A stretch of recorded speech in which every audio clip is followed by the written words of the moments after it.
The Southern Flight Podcast is powered by Flyway Brew Company. Don't start your day with that old boring coffee that's been sitting on the shelf for 2 months.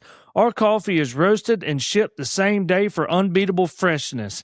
Every purchase helps support the people restoring our marshes and wetlands while protecting the outdoors for our children and grandchildren. Fresh coffee, real conservation, that's the Flyway Brew Company. Order yours today at flywaybrewco.com. Use promo code SFP10 for 10% off at checkout.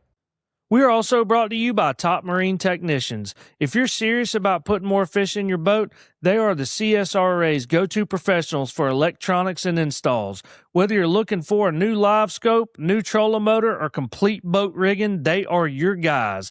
Check them out and get your boat dialed in today. You can also visit them online at topmarinetechnicians.com.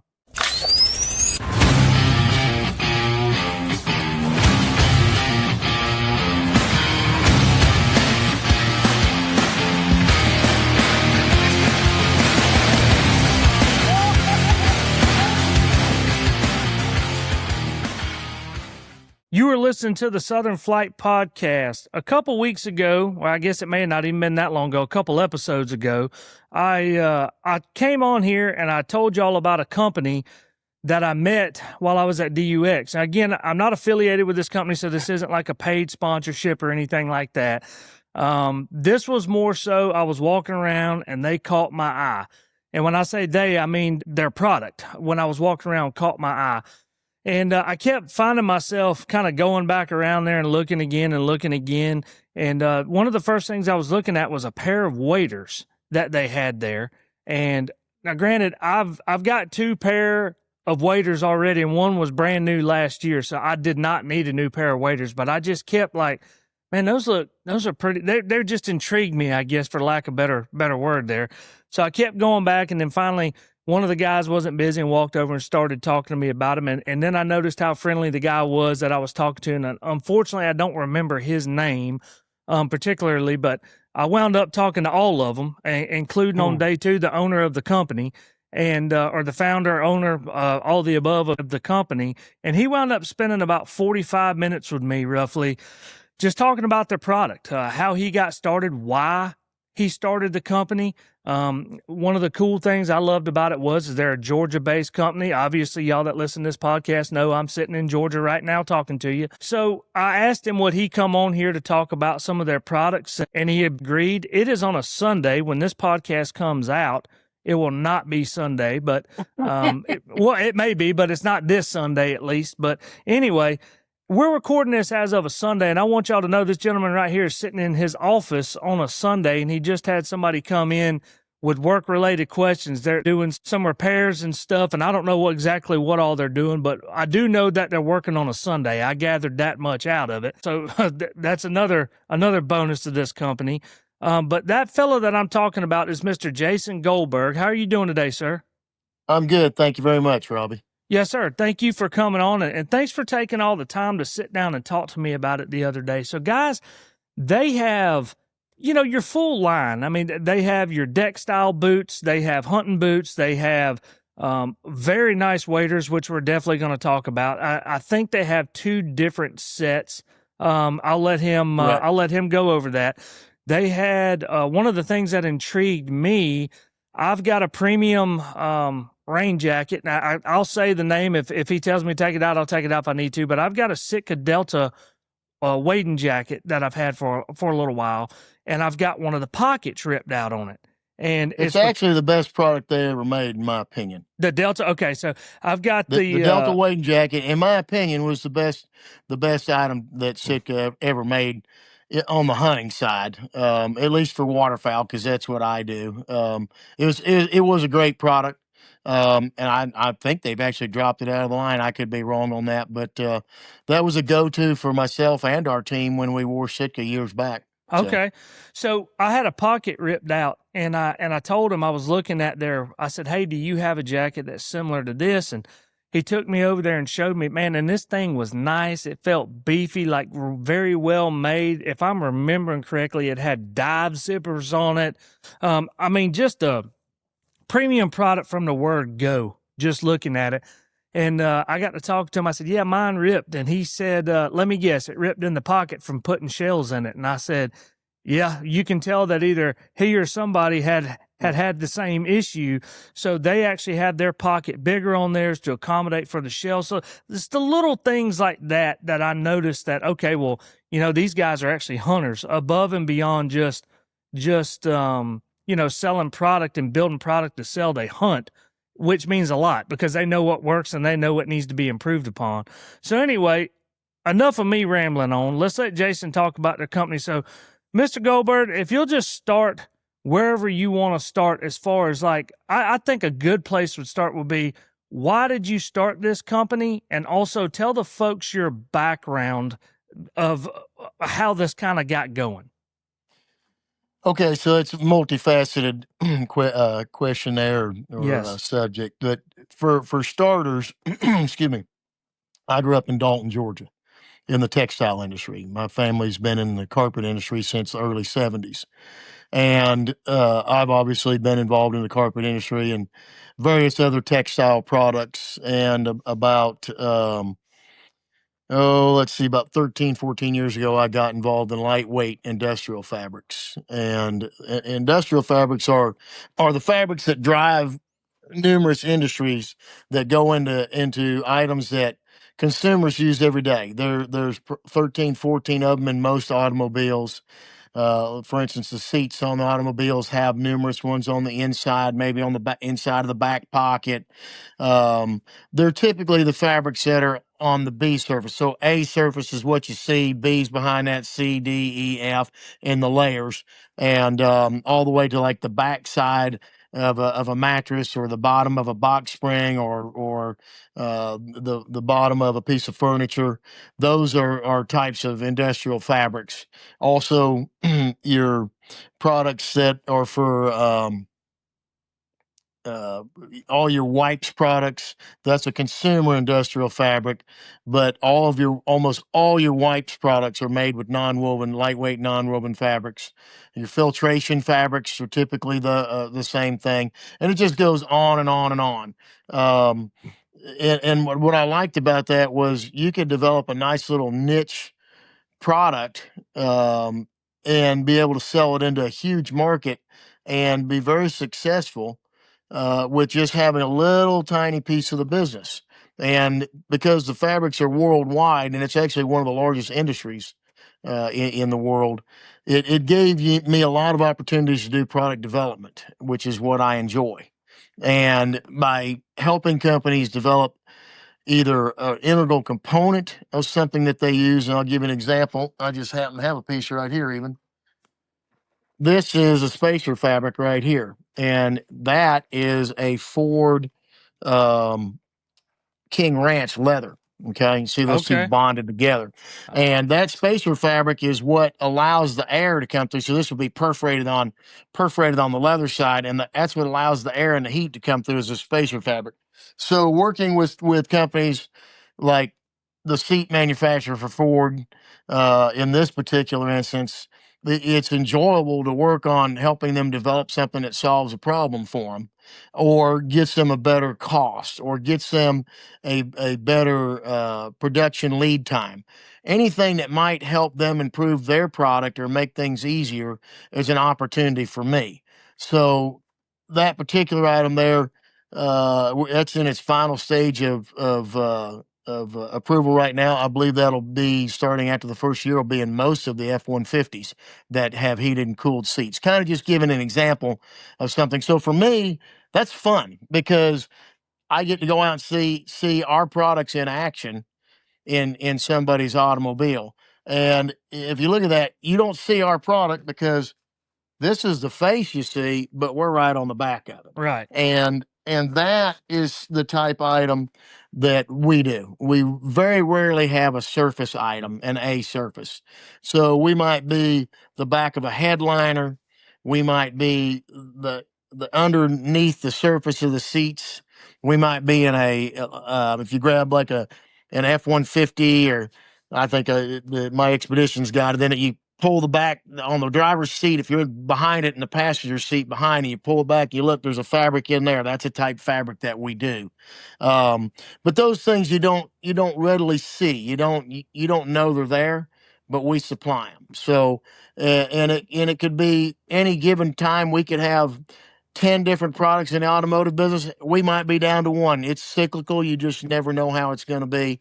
But in the flooring world, we supply numerous rug non-skid backings, specialty soft backings for carpet, um, specialty fabrics for making industrial cushion, industrial pad to go underneath carpet.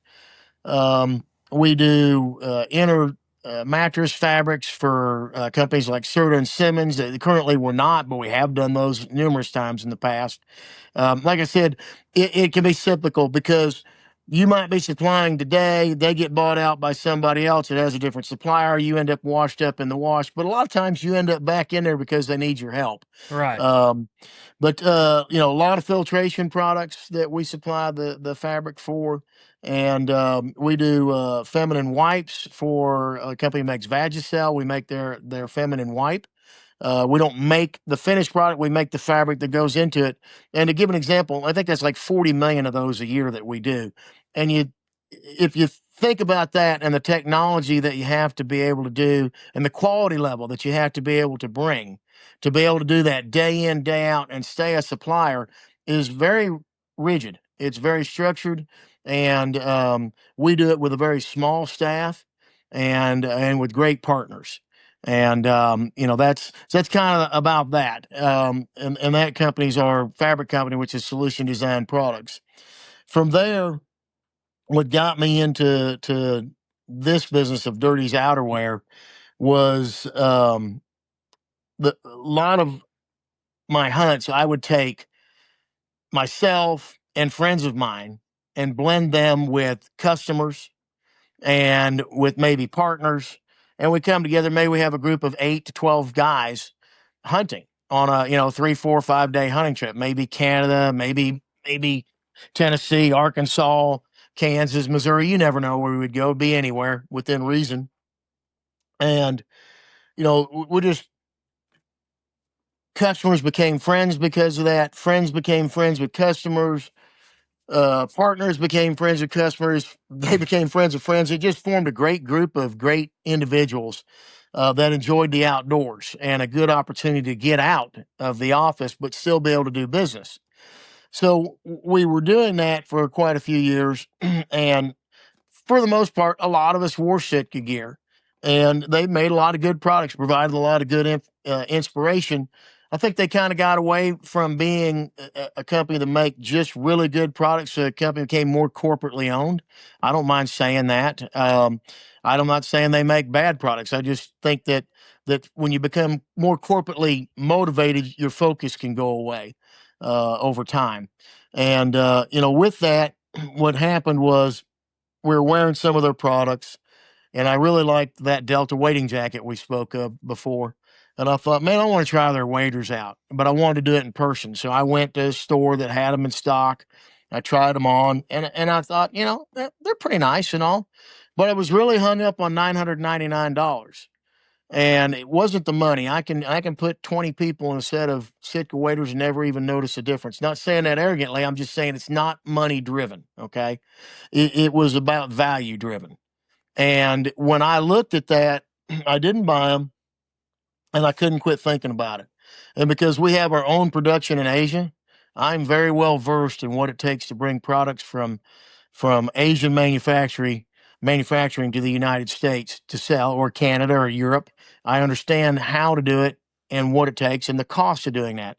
And I'm looking at those waders and I'm like, no way. No way. And this would have been almost 9 years ago now when I started this process. And I'm looking at them and I'm saying those are about $125 a pair to the door in the U.S. And that's pre-tariff, so there's more costs in them today. They're not as cheap as they were. You got inflation that's involved in there.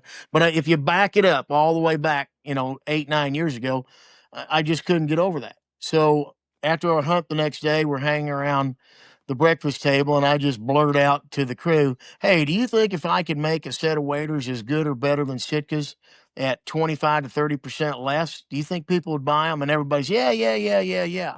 So that led to me in my spare time when I was traveling to Asia, which I'll typically do 5 to 6 trips a year for business. And if I had some spare time, I'd have my Asia manager book me meetings at different wader manufacturers, garment manufacturers, and I just started looking into trying to figure out if we wanted to do it, and if we were going to do it, how were we going to do it and be different. And that went on with, generation one, generation two, three, four, five, six, whatever. We kept tweaking products till in 23, we felt like we were pretty well there. We were slowed down significantly 2020, 21 because of COVID, Yeah, and then everybody barely was. got going Yeah. late 22, and then got the final, I don't want to say final stamp, but the basic product you see today is what we finalized in 23. We added a few little nuances that if I didn't tell you, you wouldn't even know they were there. That product we brought out into a light or a soft release that went out to industry professionals, guides, people that we knew, people we didn't. When I say industry professionals, might have been somebody that worked for True Timber, might have been somebody that worked for NWTF, might have been somebody that worked for DU, might have been somebody that worked for um, uh, uh, I'm brain cramping. Benelli. I was just trying to remember some of the people that wore our stuff, Right. and so we put about 300 or 400 pairs out into the full practice. With, to be honest, I kept expecting to get the phone call that the boot fell off, the zippers are junk, the all this stuff that went wrong, and we got to the end of the year and we had 2 phone calls about nuances. That was 2. it. 2. We didn't have a single failure. That's awesome. And you said you sent out a few hundred pairs that year? That was a little over 300 pairs. A little over 300. Well, Yeah, that and that that and that went to just a hunter like you, somebody that hunts 35 days to 60 days, who went out to some guys that were hardcore, that were, college kids that were, I mean, they're getting out every day and hitting every state they could possibly hit. Some of those guys were putting over 100 days on them, and they're ruffling stuff. I right. mean, when I say tear up an anvil in a sand pile, I'm not kidding you. They can tear up anything. I heard that. Um, and for, for me, knowing how much it costs to do that experiment, that was just, if you're going to do it, you're just going to make them and put them out there and take whatever feedback comes back. Be prepared, for it, and then do an assessment. And when that happened, it was like, okay, so now if we're going to do this, what are we going to do? I just wanted to do a little wader company. I thought, well, if I could do a little wader company and develop a nice little wader business, and when I retired at the point, that would have been the fall of 23, so I would have been 56 at that time. Um, I'll be 60 this year, so that was before my birthday. So, um, I would have been 56, 57, and this year I'll be 60 in December. So it was like, for me, it was like, if I could just develop a little business that give me something to do in retirement. And I was thinking 5, 6 years, maybe 65, 67, I'd slow down and back away from the fabric business. But I wanted something to do, something that would give me some purpose and keep me out of the house and give me a reason to go hunting, because I am a hunter. And Amen. yes, there'd be no reason to do this if we weren't. I have no interest in doing this as a business. Okay, Right. this is a fun business, something that we're all vested in the business, but vested in the sport of hunting and getting others out, especially youth. So looking at that, that's what I was going to do, is just a little wader company, and then here comes everybody screaming at me. Well, you're going to have this, you're going to have deck boots, you're going to have these, you're going to have wader pants, you're going to have, what about a jacket? What about a vest? And I'm like, whoa, I'm not doing all that. I'm just going to do a wader company. And I lost. Everybody won. So I went from a small investment to a very, very large investment personally to do this. And I would say at my age, probably not the smartest thing I ever did. because I risked a large portion of my retirement to do it. And here we are. And I've been blessed with meeting the best team that you can have. Just great people, friendly people, hunters, people that care about the brand and care about others. And when you can bring that together in a collective group, it's amazing what can get done. And that's why when you came to the booth, you go by our booth, we might not have the biggest booth, a big booth, but not a huge booth. For one reason, we can't get any more space. But you go by our booth, and if there's people at an expo, we're going to be packed. Period. Oh, y'all And it's were. because we're openly engaging with people, and we welcome customers. We welcome a visit. Even if somebody disagrees with what we're doing, we welcome the visit. So that's kind of what got us to where we are. And Dirties has evolved into from a startup brand to a full brand now. We obviously specialize in the waterfowl lineup, which is quite extensive that we have. Two premium chest waders. One of them is the original premium Dirties wader, which is as good or better than anybody's product that's out there. I'll run them all day long against them. Or the newest one that I brought out, which is the Maximus. And that is without a doubt, that's the best wader in the business today. I'll put it up against anybody's all day long, anywhere you want to go. There's numerous reasons that I say make it better than others. But if we're just as good only as anybody else, and you look at our price compared to theirs, it's not even close. We're going to Well, be, significantly less. well, I tell you So what, just because you brought that up, I'm just going to interject here a minute. And those waders are what originally caught my eye. Y'all had them. Y'all had those very strategically placed out there. Good for you guys. But you had them like on that corner, and they caught my eye. And so I'd like to first of all point out that they're the only pair of, I think, heated waders that I've seen that had like heated hand warmers in them. And it's not this gimmicky deal that you would kind of think of. Because when they said, the guy told me they were, and it wasn't you, it was one of the other guys. Is Cade ring a bell? oh yeah, Okay, Cade Tyner. Yep, okay, fine young man. So Yep. Cade, for some reason, Cade stuck out in my mind. So that had to be who it was.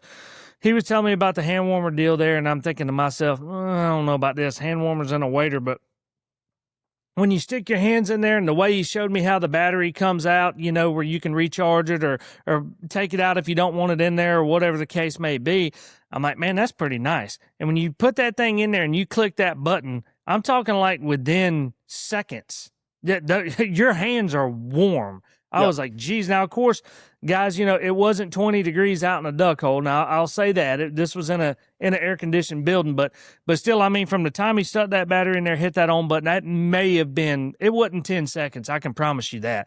I stuck my hand in there and you could already feel the warmth coming through, and it had multiple settings on it. To me, that was pretty cool. And then y'all, the zipper y'all had on y'all's was different than the other high-end manufacturers, correct? Tell me about that zipper, and then tell me about the aspects that you think set yourself apart from the other high-end ones. So going back to what you said about the heated pockets and it wasn't 20 degrees out, our waders, this is an easy statement, warmer than anybody's wader out there. That's an easy statement because we have 1,600 gram boots on our standard wader, 1,400 gram Thinsulate boots on our Maximus wader, but they come with a removable insulated liner that zips in, zips out. No other premium breathable wader offers that. You can't even get it. It comes standard with ours. So if you want to run the liner, you run it. You don't want to run it, you take it out, but you get it no matter what. And when it's cold, if you've got that liner in our boots, you have the warmest wader that's made, period. From there, by adding the heated pockets on those, and you're right, it's not gimmicky. Those things have been tested. And I'll say this: we've not drowned the pair out, but we've designed them in a way that they can be replaced if we need to replace them. Okay, Right. So we had the forethought to do that.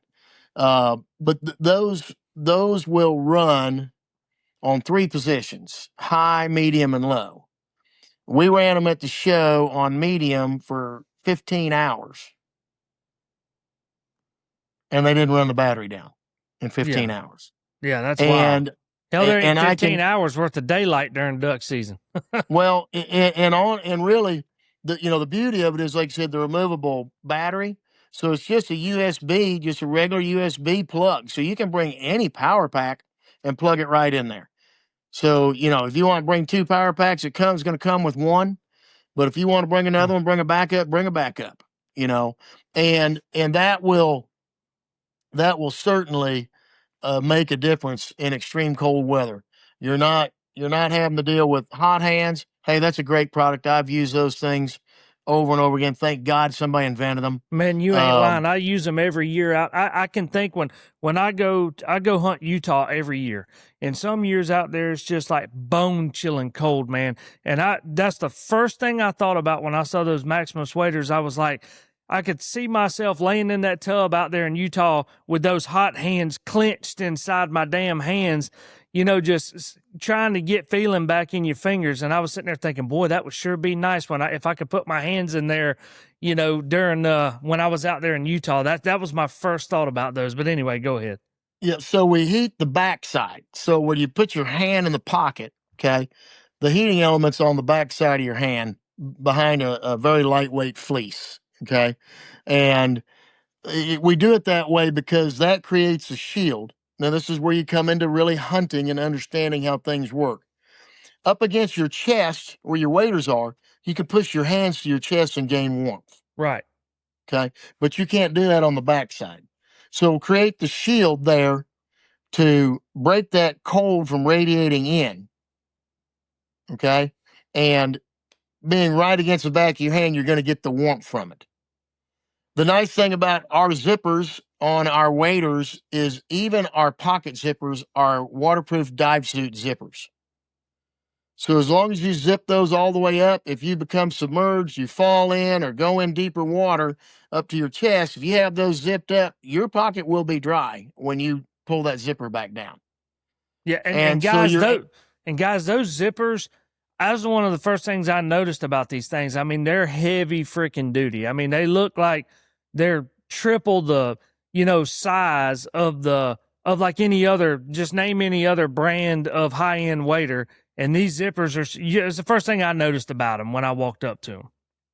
well, it's a true dive suit zipper. And the thing with a dive suit zipper is it's not a water resistant zipper. If you take a look at a YKK zipper that will be used on your other premium brands on the chest, okay, that when you zip that, it comes together like this.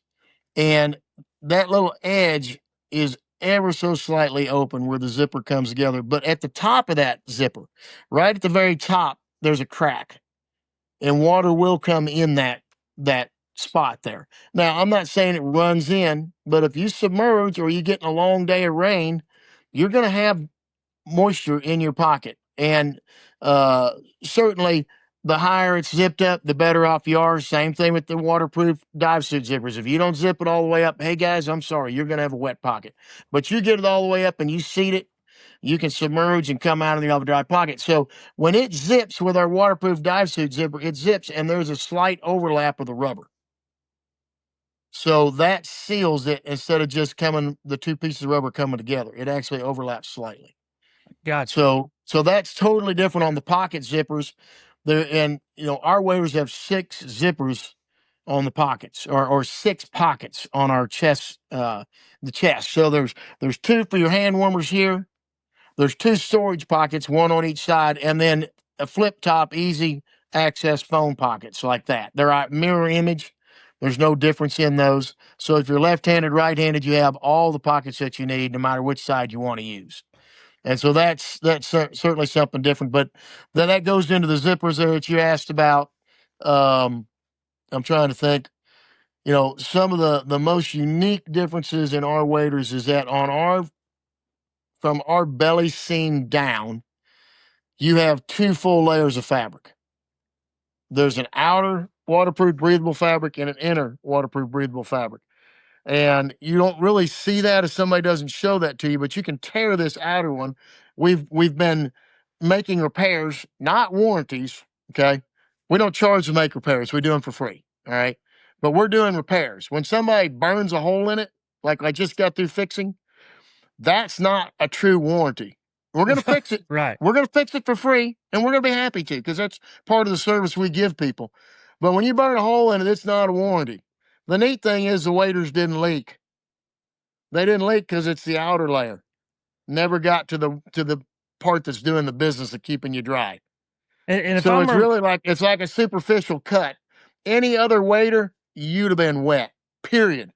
and if I'm No two remembering ways around it. if I'm remembering correctly, this isn't just like on a knee area or something like this. No. This is the whole bottom, right? From the belly seam, right at that belly seam down. That's all going to be 2 full layers. Yeah, and I mean, guys, as far as I know, you might know the answer to this question. I don't think there's another company doing that, is there? No, to be funny, I was told it couldn't be done. Okay, yeah, because I know that by multiple wader manufacturers, I was told it couldn't be done. I finally got our partner to agree to try to do it. gotcha. Because I just don't do well with the you can't do it, won't work. Well, let's try. Okay. And if it doesn't work, well, then we'll regroup. But everybody just wants to add if you're going to put a protective fabric on one, they just throw a Cadure or something like that, an Oxford on the outside, and they hope that does the job, and that certainly helps. But if you hang that wader on something and it goes through there, usually that fabric is, I don't want to call it superficial. It fits different.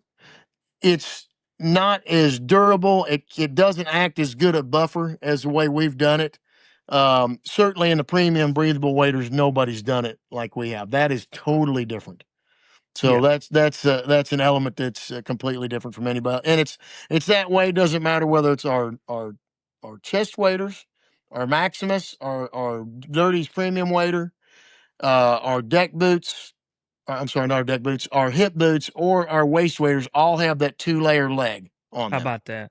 Yeah. So that's that was a really neat thing that they showed me at the show. And like I said, man, I felt these waders. I was there. I mean, they're breathable waders, just like you would think a breathable wader would feel like. But you can literally feel the difference of them, like when you pick them up. And what I mean by feel the difference, you can feel the thickness difference of them, as far as they don't feel that real cheap, feel. And I don't know about you guys out there listening, but I hunt. I hunt all over the place. But a lot of times in these swamps down here in the South, there's not a swamp down here in the South that doesn't have old log snags under the water, or you're ripping through briars to get to the swamp, or a barbed wire fence, old barbed wire fence you got to try to cross over, and just all the crap we kind of run through when we're going duck hunting. And just knowing that you've got that extra layer of protection, I'm telling you, I was impressed with those when I saw them. Now, granted, I haven't worn these waders as far as like tested them out. But like he just told you, they had 300 pair of them out that first year before they even made any improvements on them and didn't have any issues with them. So if I was in the market for a pair, I would look very, very, very hard at them. I really, really would. I wish I would have known about them before I bought the pair that I bought middle of the season last year, and I had to buy a pair. You're gonna sell those, and you're gonna get a pair of dirties and have money left over. Have money left over? I hear you, have brother. money left over. I hear you. But hey, one thing before we move on from the waders, I'd like to touch on this for a second, because y'all guys had a pop-up banner there, and at the bottom of the banner in big letters it had hassle-free lifetime warranty. So the only, yeah, it's the only one in the industry, and it's really it's just hassle-free. It's don't worry about it. We're gonna take care of it. I think when people buy a lifetime warranty, and for us, we did the same thing. We reviewed what premium wader warranty. And I'm gonna tell you, not everybody puts theirs out there. You can go read ours on the website, easy to find. Okay, tells you what our warranty is. But we're really, and I don't even know whether Matt's updated to say hassle free, but it doesn't matter, because we've never to date turned down a single wader repair for any reason. That's amazing. That's amazing. Any reason. We have never charged 1 penny for repair, including the freight to and from.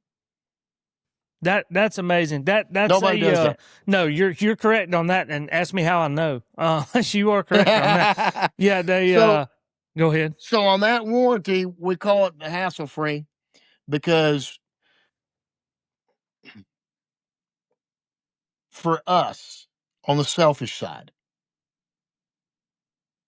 we went down the same initial path of warranted for manufacturer's defects, which includes delaminating fabric, bad fasteners, bad zippers, boot failure. Okay, that's your typical thing. Poking a hole, tearing it, burning a hole. You know, those things are not warranted with anybody else. And we had our warranty written like that. And we found that we fixed them anyway. We just were fixing them anyway because I didn't want to call people. I didn't want customer service calling people and telling them that their waiter's not going to be under warranty, that they're going to have to pay for it. Because in your mind, I bought a lifetime warranty. I don't have to worry about this. That's not really the reality of the lifetime waiter warranty with That's true. anybody else. Yeah. Okay.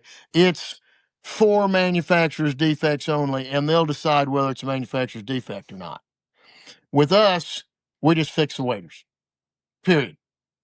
Now, if we find somebody that is abusing that, we will stop that. I can tell you right now, we will not be taken advantage of. But Correct. we've never had a single warranty to date that we have not, including the one with the burned hole in it. Burned hole. Burned. I took pictures of it just because of it. With a hole burned in it. Put a patch on it. And they didn't even leak anyway. So it was a superficial fix. But we put it on there, put the waiter patch on, sent them back, no charge. I tell you, I truly hope people listen to this and not only just listen to this, but your customer base in general as it grows. And I know you've told me it's growing. And I think you're going to do nothing but continue to grow, especially if you can somehow or another keep that same mindset you have right now. And I hope that people will support you guys in this, and I hope that they will also try not to take advantage of you guys, because I feel like a lot of times people will, I mean, there's some crummy people in this world will try to take advantage of a situation. Like a few people will ruin a good thing. So hopefully that's not the case on this.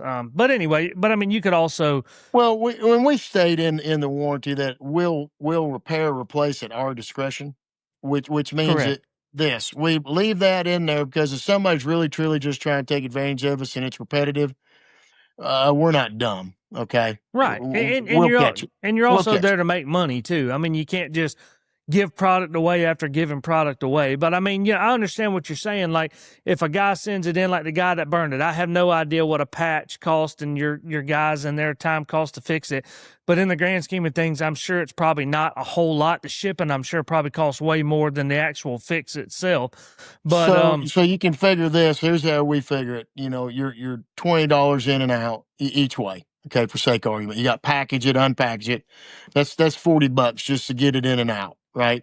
And then you can't hire any reasonable amount of labor for less than $25 an hour. right. It's hard to do a check-in, inspection, repair, tank test, back out, dry package in less than 2 hours. You can figure every single warranty you're going to touch is going to cost you $50. So basically you're $100 in. It's $90 into bringing them in, getting them back out. Okay.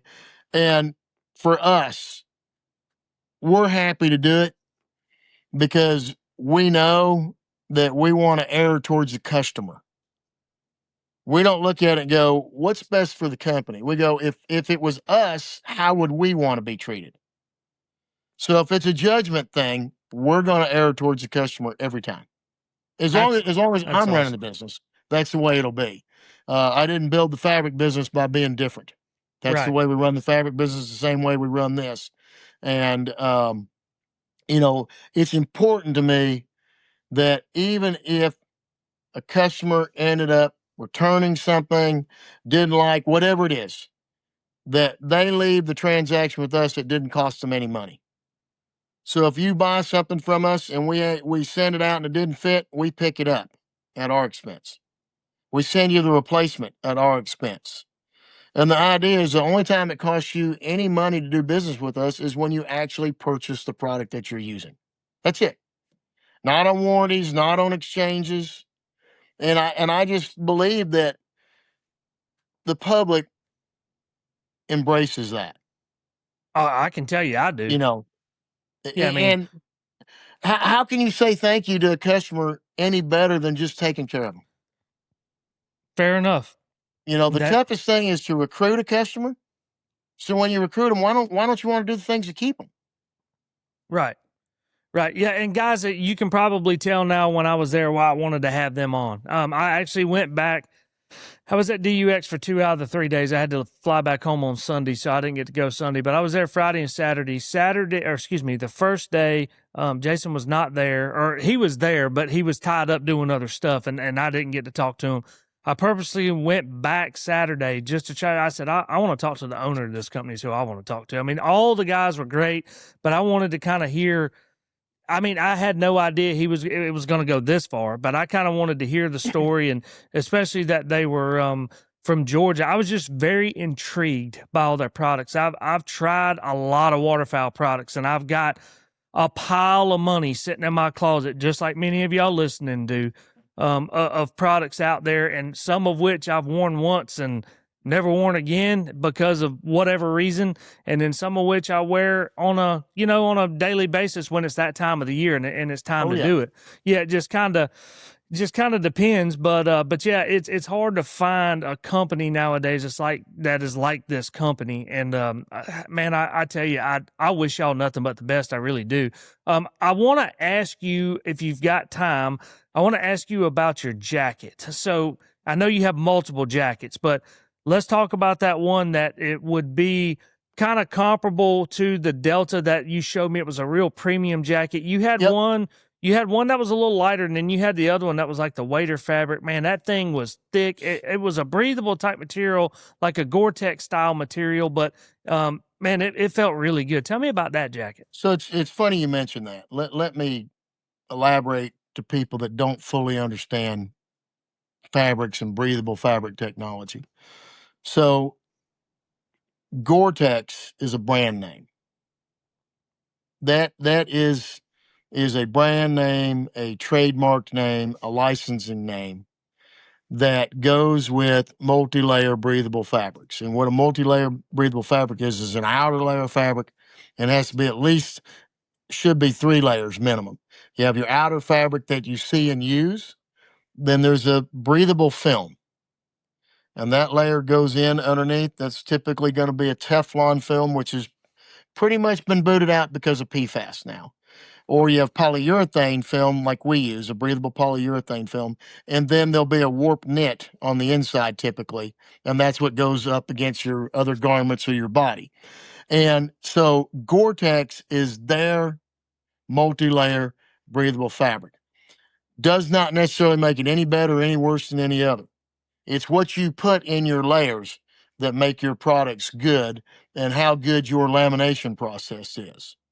So a breathable wader fabric or breathable garment fabric, if it's a waterproof, has that outer layer. It's going to be a nylon or polyester typically, then a layer of PU film, polyurethane film, or Teflon film. Those are the 2 primary ones. I already gave you the reason why Teflon's been phased out or is being phased out. And then you're going to have your warp knit on the inside, which gives it just some internal durability and structure. Everybody that makes a breathable, I should say, any premium breathable waterproof fabric is going to be made like that. And I don't care if it's ours, Sitka's, Shin's, Kuyu's, they're all going to be done that way. Okay. Now, fancy labeling and licensing and what you want to call it. No, Torres fabric out of Japan's the best. It's all the same. Only thing that matters is what you put for your components, meaning the quality of the component you put in there. Right. Your premium companies are going to use the best. Okay. The people that really understand fabrics like me are going to know how to tweak the best to get the most bang for the buck. You understand what I'm saying? I To do. get you the best product bearing usability, durability for price. All right.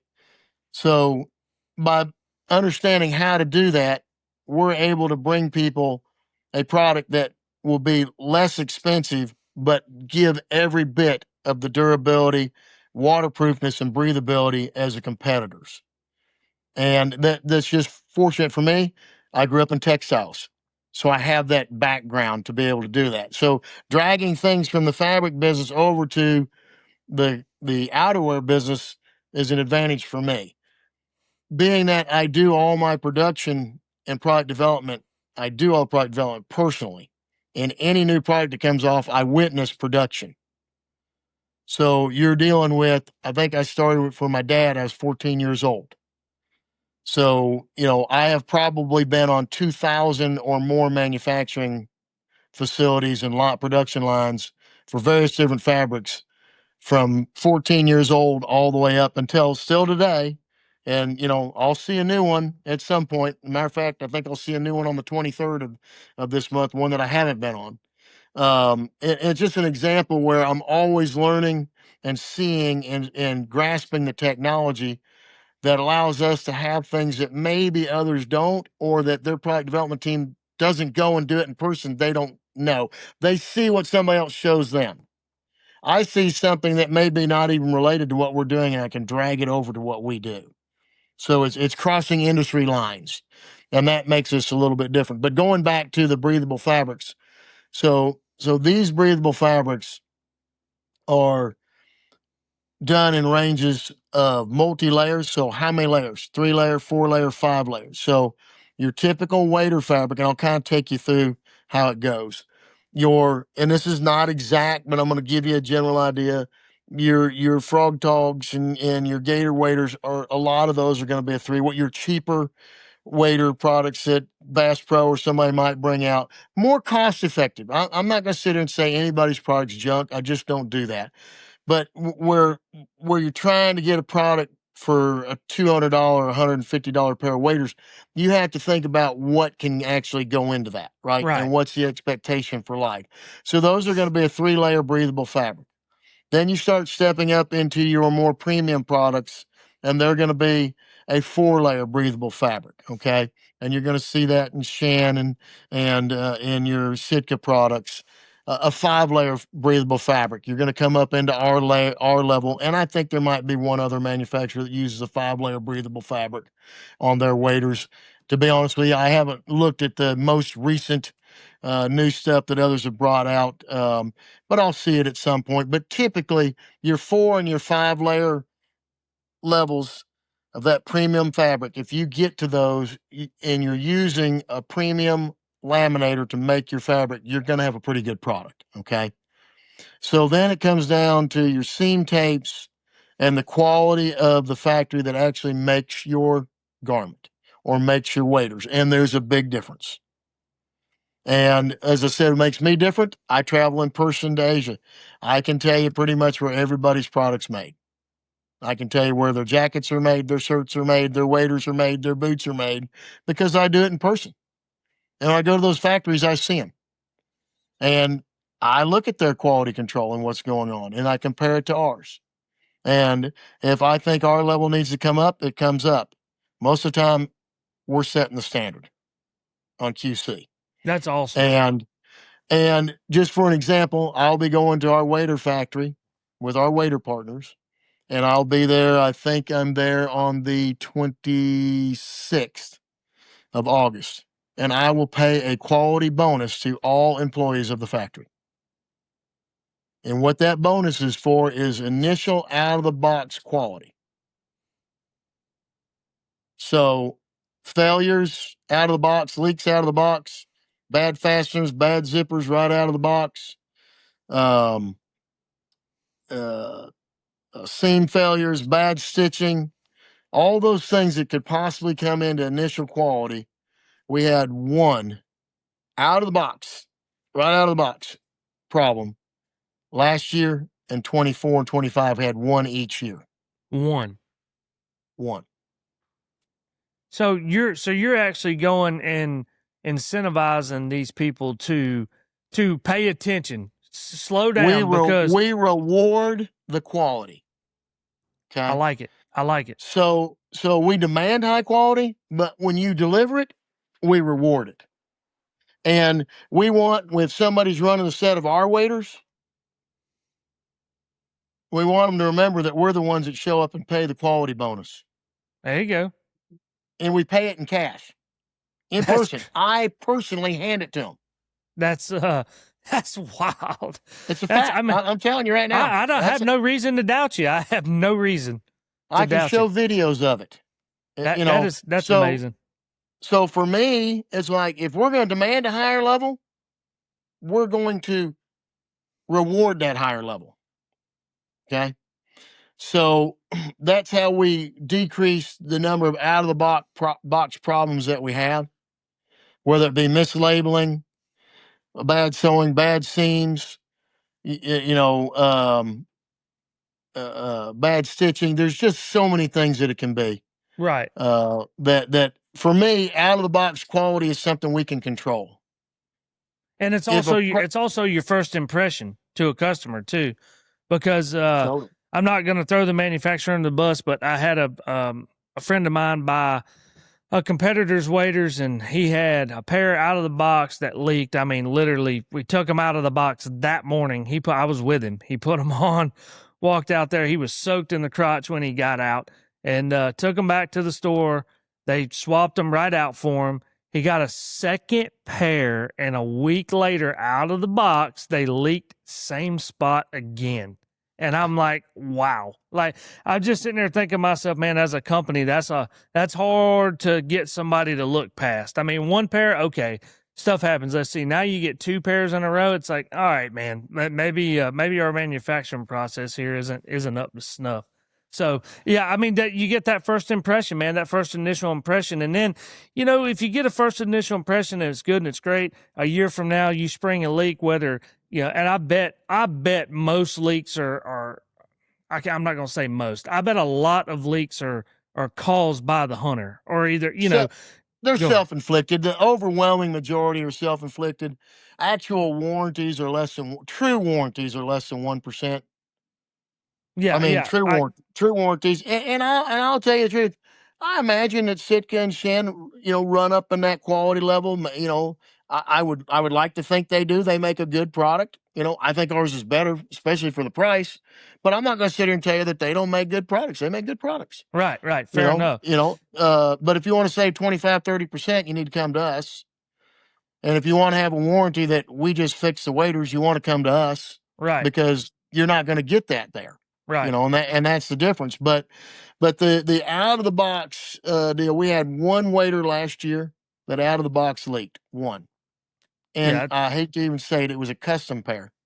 Oh, and the crazy thing, the crazy thing about that, and that really upset me, because you got somebody who's been waiting on a custom wader. So this is transparency for you. Okay.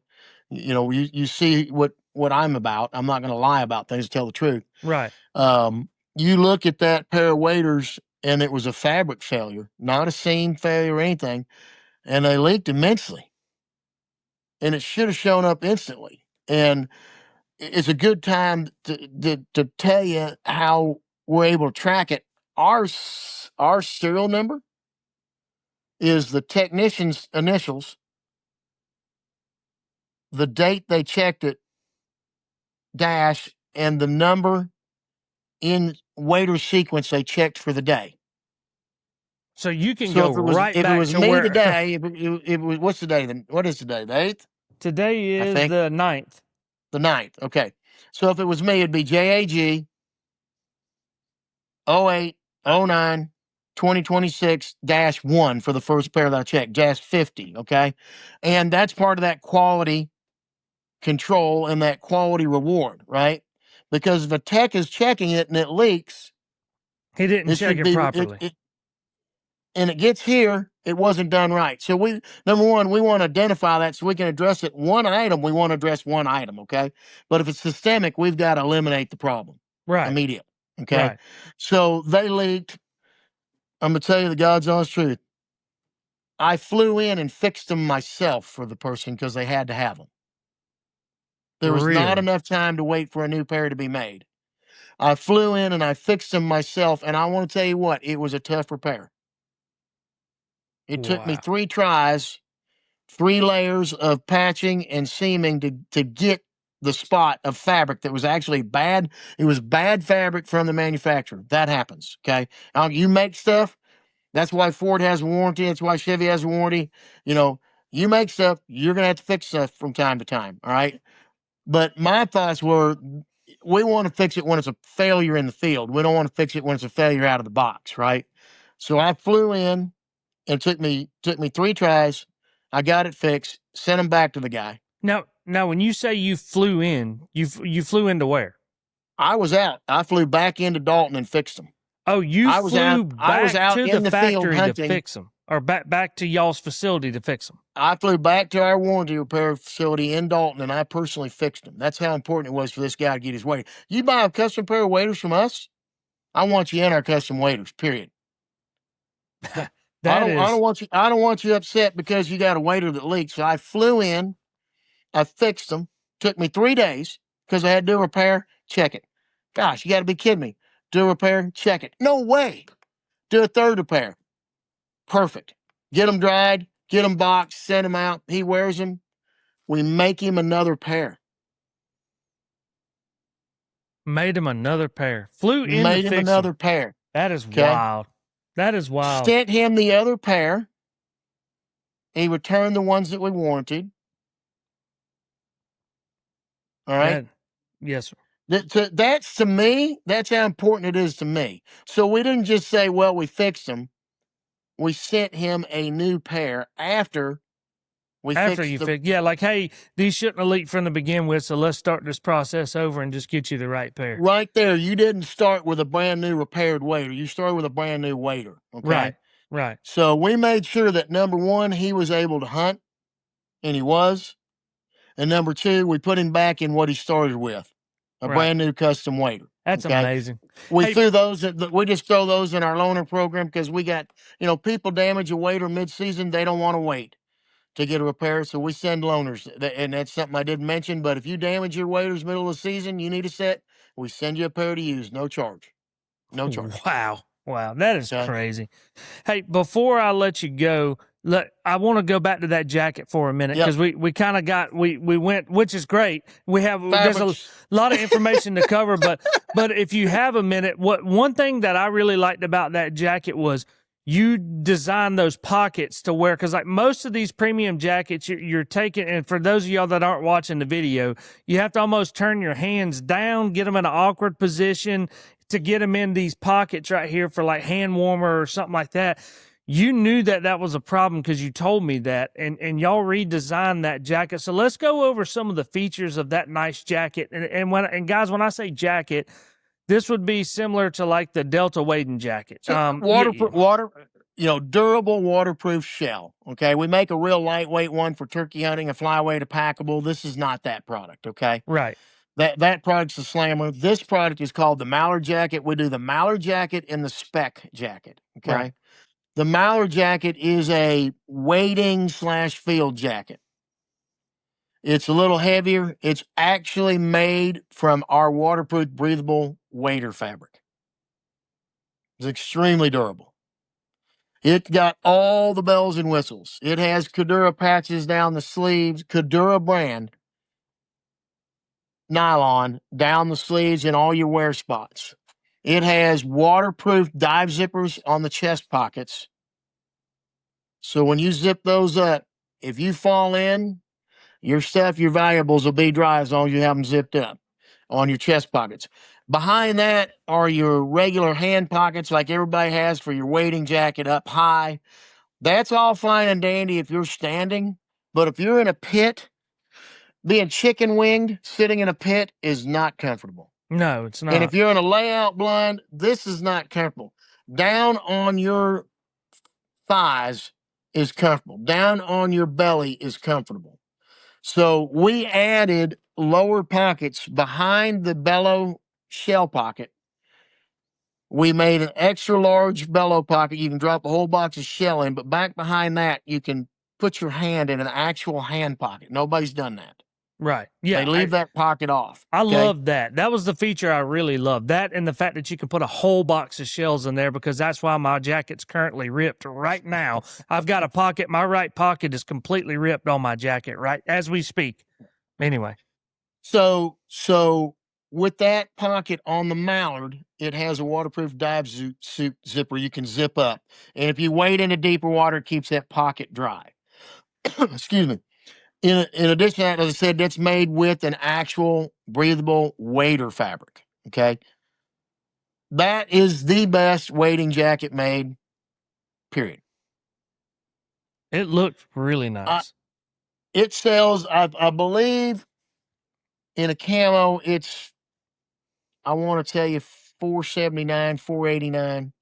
In a solid, it's $429, $439.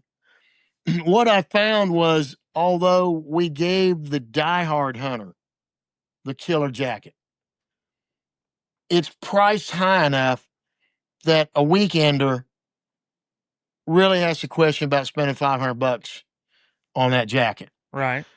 So $459, $479, whatever it is. So we brought out the spec jacket, and the spec is the same cut. Everything's the same. Okay. But we did a few things. We took some of the bells and whistles off so it'd be more affordable. And it's one reason we call it the field / wading jacket instead of wading / field jacket. So it's a field and wading jacket that has those pockets, that everything the same. These zippers up here on the chest, instead of being a waterproof dive zipper, they're the YKK zipper that Sitka, Shin, everybody else uses on their wading jacket. It's that same zipper. The difference is that zipper is about $3-4, and the dive suit zippers $10 a piece. Right. And when you look at manufacturing and the multiple that you have to have on your item to be able to do warranties, one, number two, to be able to have a dealer network, that multiplies. Right. Well, the wading jacket, the Mallard jacket, had 4 of those because it had the chest ones and had the ones down on the pockets on the, on the waistline. So we removed those zippers altogether. Those lower pockets do not have a zipper on them, but you still have the pockets to put your hands in so they're comfortable in the field. And we made it with a heavyweight, breathable, waterproof jacket fabric. Okay. It's not a wader fabric, but it's as good. That would be very, very comparable in product, stature, make, and design to the Delta wading jacket with extra pocketing and stuff. Okay. Gotcha. On these sleeve patches, we didn't use the Kadura branded Oxford. I used an unbranded Oxford. You say, well, it's not that much. Well, if we got to pay Kadura $2 for each sleeve, by the time you put that into the retail price, that's $12, $13. It all starts adding up. It does. And so I just said, look, we're going to make a jacket that a guy that hunts, 10 times a year can still have the best waterproof jacket with all the functioning things you need, all the features and functions you need, pull a few bells and whistles off of it, but it's a killer jacket. So that spec so that's jacket, what we did. So, I'm sorry. That spec jacket, it's still fully waterproof though? Like if you're sitting in a rainstorm, it's still fully waterproof? If you use that thing and you get wet, just call me personally. I'll send you your money back personally. Okay. Well, it's that easy. That's easy enough. Yeah. Now, guaranteed waterproof, breathable. And if somebody's not satisfied, we'll just make them happy, whatever it takes. Fair enough. Because, if you buy a jacket that's supposed to be waterproof, it needs to be waterproof. Right. You need to be able to stand out there all day and have your neck where that water's landing constantly be dry. You don't need to be just dry on an arm or something, or most of your body. You need to be dry. That's what it's designed for. So one last thing we can kind of just go over before I let you run here. We're a little over the hour mark, and I know you're at work on a Sunday. I'm sorry. No. I don't mind how far we go. I'm trying to be respectful of your time. I know you're sitting in your office working on a Sunday. the rest of your line of products, waterfowl related, I know you have what all do we have? I mean, I know people. I'm going to get you to tell people the website and all, but I know you have deck boots. I know you've got like hunting boots. We've talked about the waders. We've talked about the waterproof jackets. I mean, do we have pants? Like what all do we have? So we have the pintail wading pant and the pintail hoodie, which is a heavy Berber fleece. It's an awesome item. We make it in a half zip, we make it in a full zip. You've got your chest pockets on them, you've got your lower pockets. If it's a half zip, the pintail has the kangaroo pouch. You can throw a hand warmer in there or your phone in there. In addition to all that, we do lots of zip. You'll see lots of high quality zippers and pockets on all of our stuff. So you'd be surprised. Oh, they got a pocket there, they got a zipper there. So when you unzip that half zip, open it up, there's a pocket here and a pocket here on the inside with a good YKK zipper on it. Okay. So those are, it's always with us, it's typically a little bit more pocketing and always good zippers. We won't use a cheap zipper on anything. And that doesn't mean zippers don't fail. Anybody's zipper can fail, guys. But there's nothing worse than a damn cheap zipper, though, on a piece of hunting clothing. But I'll be honest with you, there are plenty of quote unquote premium hunting products that don't get a YKK. YKK ought to be the minimum on a premium hunting item. That's my opinion. Right. I don't care if it's a fly zipper. It ought to have a YKK zipper on it. Right. Okay. They're a pain in the hind end. They're expensive, and they got a long lead time. But put the best stuff on if you're going to be premium. Okay. Right. Don't settle for anything that's not, because it saves a buck. Right. What's a buck? Right. So we have the wader pants. That's a great product. The tops, 2 tops for them. The widgeon is the same, except instead of being a Berber fleece, it's a micro fleece. So it's a lighter weight product. That one is windproof. The pintail doesn't need to be windproof because of the fact that the Berber fleece holds so much warmth. Right. The widgeon items are windproof. They're that way because they're a little bit thinner, and you get caught out, which happens a lot if you're a waterfowl hunter. You start out at 50 degrees, you think it's nice, and before the evening's done, you're out there and it's 28 degrees and the wind's whistling and you're freezing to death. It's nice to have that one little extra element there that you didn't really realize that you had. So, right. So we do that item that way. Then we have variety of vests. Depends on who the individual, what they like. We have we have a ring neck vest. We have a scop vest. We have a golden eye vest. That kind of goes up in thickness based on temperature range. So the ring necks, you can see them in any temperature, yada yada yada. And if you think about that, that's a little bit lighter weight, more utility type vest. Then you go to the scop vest. You go up into a more premium fabric with a TPU coating on the backside, so the actual fabric itself is waterproof. It's not a waterproof vest, but that fabric, that insulation on the inside stays dry. Not 100% because it's not a guaranteed waterproof breathable, but it will stay dry. If you get out in a little drizzle or something, you're going to be dry. Okay. Right. It'll keep that insulation dry. And then the golden eye, if you're really a duck hunter, you understand when you see golden eye in your spread, it's the end of the season, boys. It's cold. Okay. Right. So that's why we call it the golden eye, because it's a thicker, insulation and just a heavier garment. So the spec vest, golden eye vests are both available in jackets also. It's the same thing as the vest, but a jacket. The ring neck's available just a vest. We have a waterproof breathable with a hood vest. It is the spec series. It's the same thing as the spec jacket, but it doesn't have the sleeves. And there's a lot of guys that like to wear something like that. They want a little bit of shield. They don't want the sleeves. To shed a little bit of water if they catch a little rain or something. They're not soaking wet. Definitely a great windbreaker without being heavy and bulky. Well, I was going to say, I'll tell you where I would like that at. A lot of times when you always, as a waterfowl hunter, want the wind at your back.